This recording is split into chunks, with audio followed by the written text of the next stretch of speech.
nom du Père et du Fils et du Saint-Esprit. Amen. Viens, Esprit Saint, sanctifie-nous. Viens, Esprit de sagesse, saisis-nous. Viens, Esprit d'intelligence, éclaire-nous. Viens, Esprit de conseil, avertis-nous. Ô Seigneur, envoie ton Esprit et tout sera créé, et tu renouvelleras la face de la terre. Bien-aimés dans le Christ, nous sommes en ce jour 4 octobre, et l'Église nous donne de célébrer Saint François d'Assise. Nous souhaitons bonne fête aux franciscains et bonne fête à toutes les paroisses qui ont pour saint patron Saint François, qui nous accorde la paix dans notre cœur, la paix dans notre maison, la paix dans nos familles par son intercession. Et l'évangile qui nous est proposé en ce jour est certes l'évangile de Luc, chapitre 10, versets 13 à 16. Et nous lisons.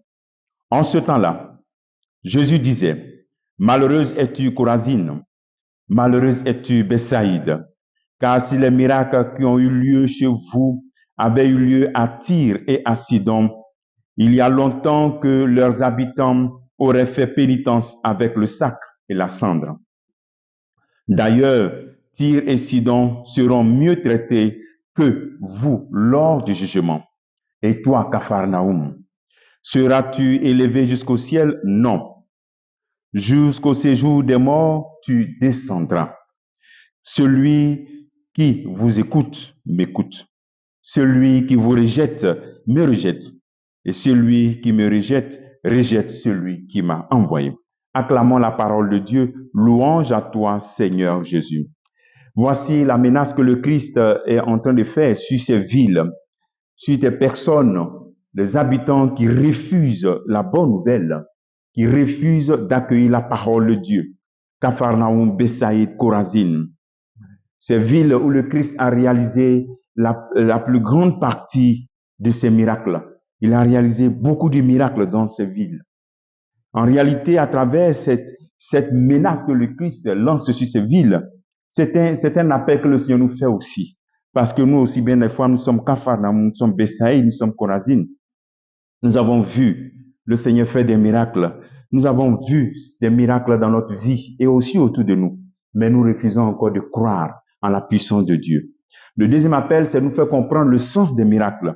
Le sens des miracles qui sont réalisés au temps de Jésus-Christ et maintenant qui continuent de se réaliser sont des signes qui, pour créer en réalité la repentance, les signes pour créer la repentance, c'est-à-dire faire pénitence avec le sac et la cendre, comme les habitants de Ninive ont fait quand Jonas a prêché.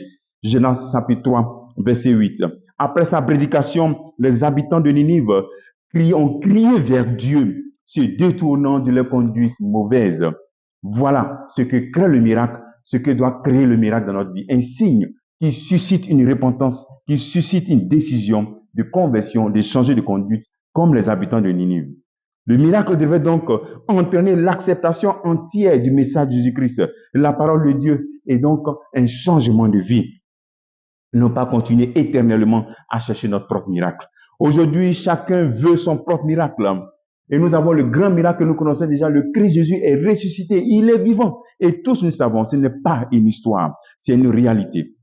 Et nous oublions que le plus grand miracle que le Seigneur voudrait voir se réaliser dans notre vie, et qu'il voudrait s'accomplir, que cela s'accomplisse dans notre vie, c'est le changement de notre vie.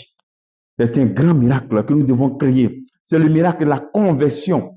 Et que ce miracle crée autour de nous des questionnements comme l'aveugle de naissance dans Jean chapitre 9, où les gens disaient, mais ce n'est pas lui, l'aveugle de naissance, maintenant il voit. C'est-à-dire que non seulement on prend une décision de conversion, mais autour de nous, les gens se rendent compte que quelque chose a changé. Voici le miracle que le Seigneur désire vraiment réaliser dans notre vie.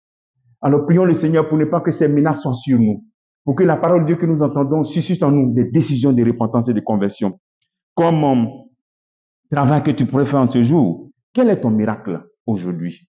Après tout ce que tu as entendu de Jésus-Christ et tous ces témoignages que tu as eu autour de toi, quel est le miracle de conversion que tu veux réaliser dans ta vie aujourd'hui? Que Dieu te bénisse au nom du Père et du Fils et du Saint-Esprit.